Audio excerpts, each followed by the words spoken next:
Hello दोस्तों, आज की इस क्लास के अंदर हम पढ़ेंगे क्लास 10th का एक इम्पॉर्टेंट पॉइंट, जहां पर हम पढ़ने की कोशिश करेंगे image formation by concave mirror, यानी कि अवतल दर्पण से प्रतिबिंब निर्माण।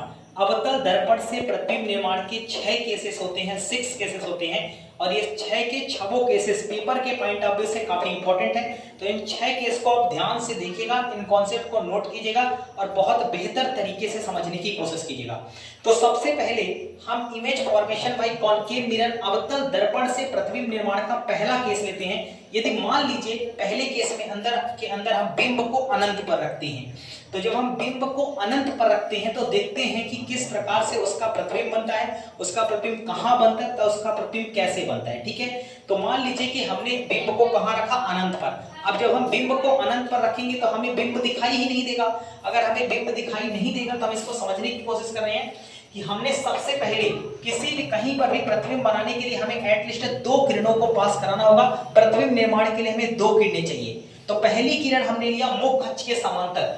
जो किरणें मुख्य अक्ष के समांतर जाती हैं वह किरणें हमेशा फोकस से होकर गुजरती हैं। तो पहली किरण को हमने मुख्य अक्ष के समांतर लिया और ये किरण फोकस से होकर गुजर गई। इसके अलावा हमने कहा फिर से हमने दूसरी किरण लिया और दूसरी किरण हमने मुख्य अक्ष के समांतर किया, तो यह भी फोकस से होकर गुजर गई। तो हमने देखा कि यहाँ पर फोकस के अंदर ही दोनों किरणें मिल रही हैं, फोकस के अंदर ही दोनों किरणें मीट कर रही हैं, और जहां पे दोनों किरणें मीट करें वहीं पर वस्तु का प्रतिबिंब बनता है।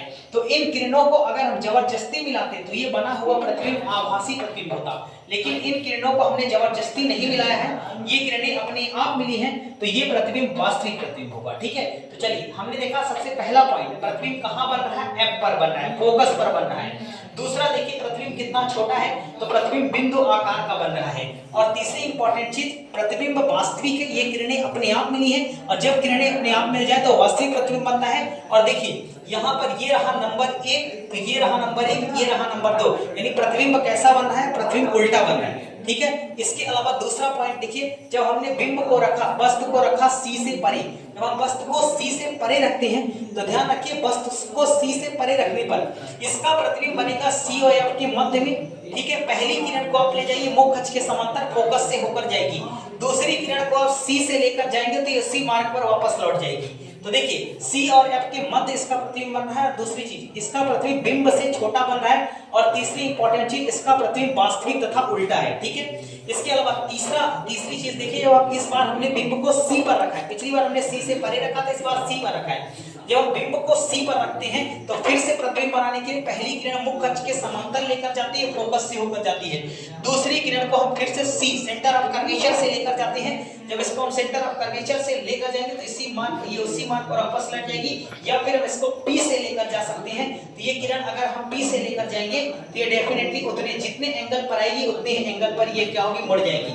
तो जितने एंगल पर ये आएगी उतने ही एंगल पर हमने देखा कि इसको हम जितने एंगल पर लेकर आते हैं पी पर, ये उतने ही एंगल पर मुड़ जाती है। तो यहाँ पर इसका कटान बिंदु मिल रहा है। तो इसका मतलब इसमें देखिए हमने कहा कि जितना हम इसको अगर P पर आपतित करते हैं तो ये जितने एंगल से आई उतने एंगल पर मुड़ जाएगी।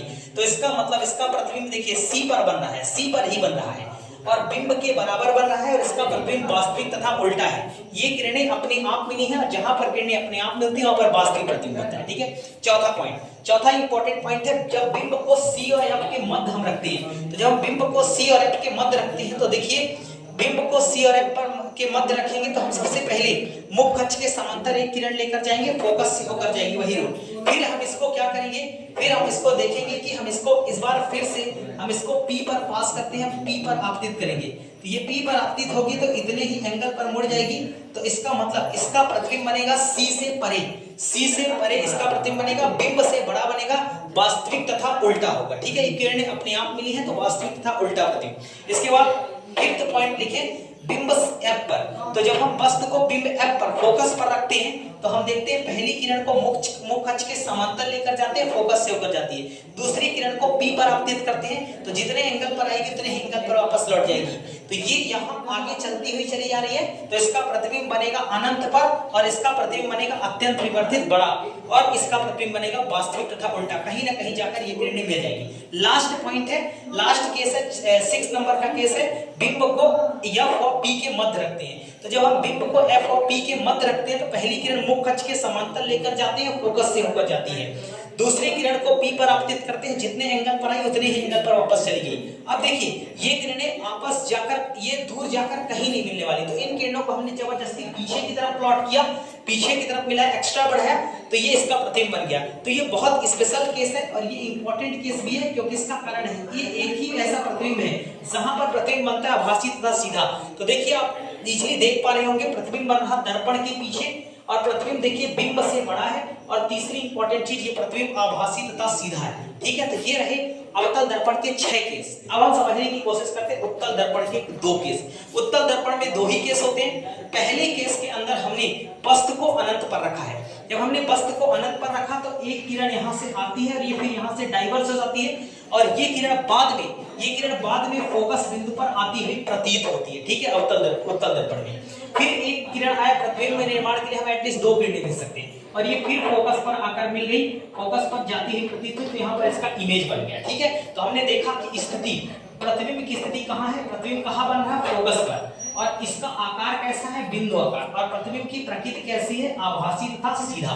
प्रतिबिंब इस बार आभासी है, किरणों को जबरदस्ती मिलाया गया, सीधा प्रतिबिंब बना है। अब दूसरा केस है, लास्ट केस है, बिंब अनंत और P के मध्य। जब हम बिंब को अनंत या P के मध्य रखते हैं, मान लीजिए बिंब हो गया, बिंब यानी वस्तु A और B, हमने पहली किरण मुख्य अक्ष के समांतर ले गए, फोकस से होकर गुजर गई। ठीक है, फोकस से होकर जाती हुई प्रतीत होती है। ठीक है, इसके बाद हमने इसको P पर आपतित कराया, तो उतने ही एंगल पर वापस मुड़ गई। इसको हमने पीछे की तरफ प्लॉट किया, यहाँ पर इसका प्रतिबिंब बन गया। तो इसका प्रतिबिंब देखिए कहाँ बन रहा है, P और F के मध्य में, और इसका प्रतिबिंब बिंब से छोटा बन रहा है, और इसका प्रतिबिंब वास्तविक तथा सीधा बन रहा है। ठीक है, तो ये रहा उत्तल दर्पण और अवतल दर्पण से प्रतिबिंब निर्माण, यानी कि अवतल दर्पण के 6 केस और उत्तल दर्पण के आपको 2 केस देखने को मिले। तो बेहतरीन तरीके से इस कॉन्सेप्ट को लिख लीजिएगा, नोट कर लीजिएगा। मिलते हैं नेक्स्ट कॉन्सेप्ट के साथ आपसे नेक्स्ट वीडियो में, तब तक के लिए रखिएगा अपना ध्यान। Thank you.